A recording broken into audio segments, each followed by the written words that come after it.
यकीनन मैं अपने मतलब की तरफ आना चाहूंगा। जिस तरीके से हम देखते हैं, याद रखिएगा भी हमारे बड़ौदा ने हमारे द्वारा से आए और तमाम भाई मजूमा ने भी फरमाया कि जिस तरीके से हमारी जरूरत है, हमारे लीडरान की जरूरत है और ये लीडरान का इत्तेहाद हमारे जरूरी है।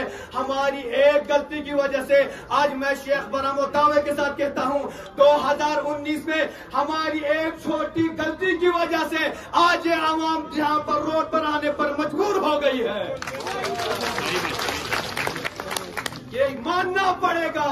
एक आपका इंग्लिश का मुहावरा है, मुझे तो इंग्लिश अच्छी नहीं आती है, लेकिन वो इंग्लिश का मुहावरा सब जानते हैं, one good decision can change your life. एक अच्छा एक डिसीजन आपकी लाइफ को चेंज कर देता है।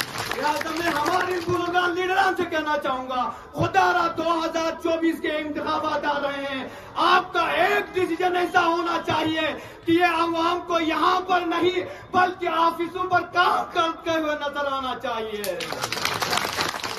ये आपके हाथ में है। ऐसा न हो कि आज यहाँ सिर्फ शेड्यूल की बात आ गई, स्टेड्यूल की बात आ गई, अवाम को जमा कर दिया। जब इलेक्शन की बात आ गई कमर साहब एक तरफ चलेंगे, करबलाई साहब एक तरफ चलेंगे। बिल्कुल ये नहीं होना चाहिए। हमारा हर जवान, मैं द्रास की नुमाइंदगी करते हुए आया हूँ, द्रास के शियों का अतना से कि मैं मजूमा हूँ, द्रास के अवाम की तरफ से पैगाम लेकर आया हूँ। खुदारा आप अपने इस इत्तेहाद को हमेशा बाकी रखना है। जिस तरीके